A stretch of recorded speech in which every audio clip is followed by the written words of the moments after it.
بسم اللہ الرحمن الرحیم۔ السلام علیکم۔ یہ آپ کا اپنا ڈیجیٹل پلیٹ فارم ہے۔ میں طارق متین ہوں۔ واللہ خیر الماکرین۔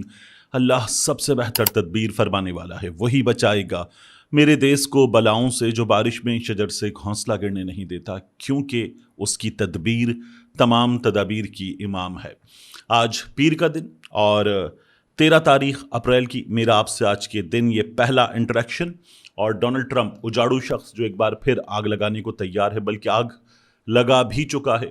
آج پہلا دن تھا، مذاکرات کے بعد مارکیٹس کھلی تو پاکستان میں کیا ہوا ہے؟ پاکستان اسٹاک ایکسچینج میں 100 انڈیکس تقریباً 4700 پلس پوائنٹس ڈاؤن۔ یہ اس وقت کی صورتحال ہے جب میں آپ سے بات کر رہا ہوں۔ اس کے ساتھ ساتھ جو ایشین مارکیٹ کا انڈیکس ہے، جو کوریا کی مارکیٹ کا، جاپان کی نکئی کا انڈیکس ہے، وہ سب کا سب ڈاؤن۔ پھر برینڈ کروڈ کی قیمت میں جس طرح سے اضافہ ہوا ہے تو ڈونلڈ ٹرمپ آگ لگا چکا ہے۔ لیکن اس کے ساتھ ساتھ ہوا یہ ہے کہ اس نے ایک بار پھر ایران پر حملے کی دھمکی دے دی ہے، اور وال اسٹریٹ جرنل بتا رہا ہے کہ اب پلاننگ یہ ہے کہ ایئر اسٹرائکس دوبارہ ایران پر شروع کر دی جائیں۔ آپ یہ جو ویڈیو دیکھ رہے ہیں یہ وار مانیٹر کی ویڈیو ہے، اور اس ویڈیو میں نظر آ رہا ہے بہت ہیوی ملٹری بلڈ اپ اس ایریا میں، اور وار مانیٹر خود بھی کہہ رہا ہے کہ اب ڈونلڈ ٹرمپ پھر کچھ کرنے والا ہے۔ تو جو سیز فائر ہے، اس سیز فائر کی خلاف ورزی، اس کو توڑنے کا کام ایک بار پھر ڈونلڈ ٹرمپ کرنے والا ہے۔ ایک بار پھر اس لیے کہ مذاکرات جاری تھے، جب جنگ مسلط کی گئی تو مذاکرات جاری تھے ایران کے ساتھ، اور پھر مذاکرات توڑ کر، سب کچھ چھوڑ کر ڈونلڈ ٹرمپ نے ایران پر حملہ کر دیا تھا۔ سید علی خامنائی شہید ہو گئے تھے، مناب کے اسکول پر حملہ ہوا تھا، بچیاں شہید ہوئی تھیں، اور ایران کی فوجی قیادت کو نشانہ بنایا گیا تھا پہلے حملے میں۔ یہ سب کچھ ڈونلڈ ٹرمپ اور اسرائیل کی جانب سے کیا گیا تھا۔ وہی سلسلہ ایک بار پھر ہمارے سامنے ہے۔ اب ڈونلڈ ٹرمپ کیا کہہ رہا ہے؟ ایران نے آبنائے ہرمز بند کی ہے۔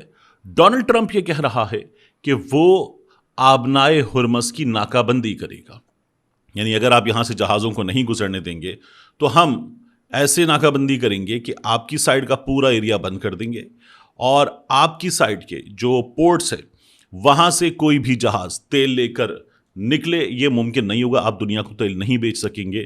تو اب ناکہ بندی کرے گا ڈونلڈ ٹرمپ، اور کہہ رہا ہے کہ آج شام 7 بجے جب پاکستان کا وقت ہوگا، ایسٹرن ٹائم امریکہ میں غالباً 10 بجے کا وقت ہوگا، تو وہ یہ کہہ رہا ہے کہ ناکہ بندی کا آغاز کر دیا جائے گا، ہماری فوج تیار ہے اور ہم اپنی پوری فوجی طاقت کا مظاہرہ کریں گے۔ اور اس نے ایران سے یہ کہا ہے کہ مذاکرات کی میز پر تم آتے ہو یا نہیں آتے ہو میں پرواہ نہیں کرتا، جو ہمیں کرنا ہے وہ ہم کریں گے۔ تو ڈونلڈ ٹرمپ کو، جو عیسائیوں کے روحانی پیشوا ہیں، انہوں نے بھی، پوپ لیو نے بھی یہ کہا کہ یہ کیا پاگل پن ہے۔ انہوں نے جنگ مسلط کرنے کی پہلے مذمت کی تھی، اور اب جو ڈونلڈ ٹرمپ کی جانب سے دھمکیاں ہیں اس پر بھی انہوں نے بات کی۔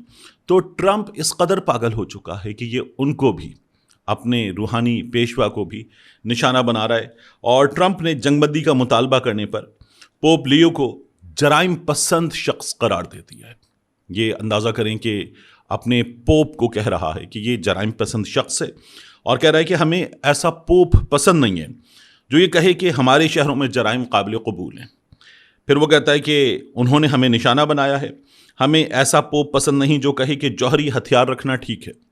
خود کے پاس جوہری ہتھیار ہے، اسرائیل کے پاس جوہری ہتھیار ہے، اور خود تو اقوام عالم کے قوانین کی پابندی بھی نہیں کرتے، اور اس کے بعد کہہ رہا ہے کہ ہمیں جرائم پسند پوپ چاہیے نہیں۔ پھر آگے کہتا ہے کہ ایسا پوپ نہیں چاہتے جو یہ کہے کہ ہمارے شہروں میں جرائم قابل قبول ہیں۔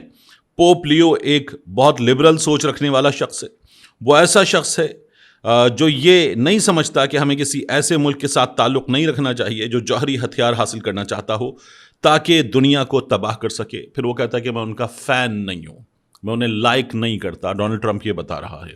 تو اس شخص نے بہت بڑی تعداد میں، امریکہ میں 70 لاکھ سے زیادہ افراد نے مختلف شہروں میں نکل کر مظاہرہ کیا اور ڈونلڈ ٹرمپ کی اس جنگ کے خلاف آواز اٹھائی۔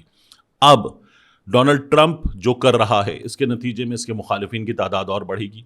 امریکہ میں رجیم چینج ہو جائے گا، اس لیے ہو جائے گا کہ وہاں مڈ ٹرم الیکشن آ رہے ہیں، وہاں سب کو نظر آ رہا ہے کہ ڈونلڈ ٹرمپ کے اس پاگل پن کا نتیجہ اس کی جماعت کے لیے کیا ہوگا. وہاں دو جماعتوں کے درمیان انتخابات کی لڑائی ہوتی ہے, سیاسی لڑائی ہوتی ہے. تو اب ان کو نظر آ رہا ہے کہ ڈونلڈ ٹرمپ کہاں لے جا چکا ہے, اور رجیم چینج ہوگا, اور ایسا ہوگا رجیم چینج کہ اس کے بعد ڈونلڈ ٹرمپ کی جماعت کو باقاعدہ طور پر کوئی بہت معجزاتی چیزیں کرنی ہوں گی, وگرنہ اس کے بغیر ممکن نہیں ہے کہ ڈونلڈ ٹرمپ کی جماعت جو ہے وہ ریکور کر سکے جو کچھ اس پاگل شخص نے کر دیا ہے. آپ یہ دیکھیں کہ ایران نے اس کو جواب کیا دیا ہے. محمد باقر قالیباف صاحب وہ یہ کہتے ہیں کہ ابھی جو آپ پمپ انجوائے کر رہے ہیں اس کو انجوائے کریں, اگر آپ جو کرنے جا رہے ہیں وہ کر دیا تو پھر آپ یہ جو $4.5-5 بیرل والا تیل ہے اس کو بھی آپ ترسیں گے, اس کو یاد کریں گے, وہ آپ کے ساتھ ہوگا.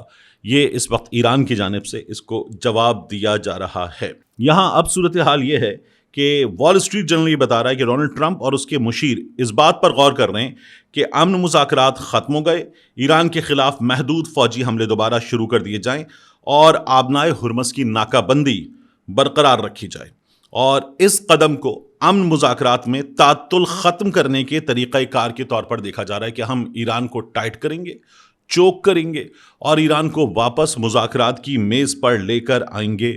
یہ ایران کے بارے میں ان لوگوں کی سوچ ہے. اس سوچ کا پہلا جواب ڈونلڈ ٹرمپ کو مل گیا ہے. برطانیہ کے وزیر اعظم کیئر سٹارمر نے کہا ہے کہ امریکی صدر ٹرمپ کی جانب سے آبنائے ہرمز کی ناکہ بندی میں ہم شامل نہیں ہوں گے. ایران ایک اور بات کر رہا ہے. ایران کہہ رہا ہے کہ ابھی آبنائے ہرمز بند ہے, اس سے آگے بڑھو گے تو باب المندب بند ہو جائے گا. اور باب المندب کے حوالے سے میں نے آپ کو بتایا کہ اس کے بند ہو جانے سے مزید تیل کی سپلائی مشکل ہو جائے گی. ایران یہ کام اپنے الائز کے ساتھ مل کر سکتا ہے. اب یہاں ہمیں ایران یہ بتا رہا ہے کہ ہم نے جنگ بندی کے خاتمے کے لیے امریکہ سے نیک نیتی کے ساتھ بات چیت کی, اور ہم ان مذاکرات سے جب اٹھے ہیں تو کوئی سبق امریکہ نے نہیں سیکھا, اور اس وقت اس نیک نیتی کا جواب آنا چاہیے تھا. ایران کے وزیر خارجہ عباس عراقچی کہتے ہیں کہ ہم اسلام آباد مفاہمتی یادداشت سے صرف چند قدم دور تھے. اس دوران حد سے بڑھتے ہوئے مطالبات, بدلتے ہوئے موقف اور ناکہ بندی کا ہمیں سامنا کرنا پڑا. کوئی سبق نہیں سیکھا گیا. نیک نیتی کو جنم دیتی ہے, دشمنی کو جنم دیتی ہے. اب جب ٹرمپ نے کہہ دیا کہ ہم رستے بلاک کریں گے تو امریکی سینٹرل کمانڈ وہاں سے کہا گیا ہے کہ 13 اپریل کو صبح 10 بجے ایسٹرن ٹائم کے مطابق ایران کی بندرگاہوں میں داخل ہونے والے اور وہاں سے نکلنے والے تمام سمندری ٹریفک کو ہم ناکہ بندی کر کے روک دیں گے. اور ان کا یہ کہنا ہے کہ اس کے ذریعے ہم مذاکرات کی میز پر واپس لائیں گے. ناکہ بندی کا نفاذ خلیج عرب اور خلیج عمان میں ایرانی پورٹس سے آنے والے جہازوں پر ہوگا. دیگر ملکوں کے پورٹس سے جہازوں کی ناکہ بندی نہیں ہوگی. یعنی یہ جو بہت ہی کم چوڑا یہ سمندری رستہ ہے, اس میں بھی یہ ایک پٹی سی بنا دیں گے کہ ایران کی سائڈ بلاکڈ, دوسری سائڈ پر جہاں عمان ہے, سعودی عرب ہے, UAE ہے, تو یہ بتا رہے ہیں کہ وہاں پر ایسا کچھ بھی نہیں کیا جائے گا. مسعود پزشکیان صاحب ایران کے صدر وہ کہتے ہیں کہ کسی بھی معاہدے تک پہنچنے کے لیے جو ڈکٹیٹر والی اپروچ ہے امریکہ کی, اس اپروچ کو ختم کرنا ہوگا. یہ اپروچ ختم کی گئی تو بات چیت آگے ہو سکتی ہے, معاملات آگے بڑھ سکتے ہیں. یہ ختم نہیں ہوگی تو پھر معاملات یہاں پر رک جائیں گے. اس پوری صورتحال میں توقع یہ کرنی چاہیے کہ ایک بار پھر آگے بڑھیں گے اور آگے بڑھ کر مذاکرات کا عمل شروع ہوگا. رضا امیری مقدم پاکستان میں ایران کے سفیر ہیں. وہ یہ کہتے ہیں کہ پاکستان نے پروسیس کا آغاز کر دیا اس ایونٹ کے ذریعے, اور اس پروسیس کے نتیجے میں انشاءاللہ مذاکرات کا اگلا دور بھی ہوگا اور چیزیں آگے بڑھیں گی. اس امید کو ظاہر کیا جا رہا ہے ایران کی جانب سے, ایران کے پاکستان میں سفیر کی جانب سے. لیکن مجھے ایک چیز اس پوری صورتحال میں جو سب سے زیادہ حیران کرتی ہے وہ ہے پاکستان میں بعض سینئر صحافیوں کا رویہ. اس رویے پر ہم مسلسل بات کر رہے ہیں. یہ جو سینئر صحافی ہیں ان میں سے کچھ تمغے لے چکے, کچھ نوکریاں لے چکے, ان میں سے کچھ دورے لے چکے بیرون ملک, ان میں سے کچھ حکمرانوں کی قربت کے مزے لے چکے. وہ ہائیبرڈ حکمران, اس میں سیاسی شامل ہو یا اسٹیبلشمنٹ والے شامل ہوں, ان کی قربت کے مزے لے چکے. یہ صحافی جو ہیں انہوں نے اس تمام عمل میں جو کام کیا ہے وہ ایسا ہے جیسا اسرائیل کرتا ہے. یعنی پاکستان مذاکرات کے لیے بٹھا رہا ہے امریکہ کو اور ایران کو, اور یہ اس وقت شروع ہو جاتے ہیں اگر اس وقت عمران خان وزیر اعظم ہوتا تو کیا ہوتا، عمران خان جیل میں بیٹھ کر کیا سوچ رہا ہوگا، پی ٹی آئی والے ناکام ہو گئے اور پاکستان جیت گیا، پاکستان تحریک انصاف کا سوشل میڈیا اس وقت دھول چاٹ رہا ہے، یہ اپنے زخم چاٹ رہے ہیں۔ ہم نے ایک گالی مسلسل دیکھی اور وہ گالی بڑے بڑے سینئر صحافیوں نے، مسلم لیگ نون کے ایسے لوگوں نے جن کی مریم نواز شریف کے ساتھ تصویریں ہیں، جن کی نواز شریف کے ساتھ تصویریں ہیں، انہوں نے سوشل میڈیا پر اطمینان کے ساتھ پاکستان تحریک انصاف کے تمام سپورٹرز کو وہ ننگی ترین گالی بہت اطمینان کے ساتھ دی ہے، اسے دہرایا بھی نہیں جا سکتا۔ یہ تمام لوگ جو ہیں وہ انگریزی کا 13واں لیٹر، انگریزی کا 3را لیٹر استعمال کرتے ہوئے اس گالی سے نواز رہے ہیں قوم کے ایک بہت بڑے حصے کو، اور ان کا یہ کہنا ہے کہ مذاکرات گئے بھاڑ میں، پاکستان کی کوششیں گئیں بھاڑ میں، تمام چیزیں ایک طرف، جو کام ہمیں کرنا ہے کہ ہم سب چھوڑ چھاڑ کے پاکستان تحریک انصاف کے اوپر پڑ جائیں گے، کہ شاید یہی ہمیں ہمارے حکمرانوں تک، مسلم لیگ نون کے لیڈرز تک، پاکستان میں اس وقت موجود حکومت تک اور موجود حکومت کے دوستوں تک قریب ترین پہنچا دے گا۔ تو یہ کام تو لازمی کرنا ہے، یہ ان لوگوں نے طے کر لیا ہے، اور یہ پورے پاکستان میں ماحول کو خراب کرنے میں سب سے آگے لوگ ہیں۔ ملتے ہیں انشاءاللہ آپ سے اگلی ویڈیو میں۔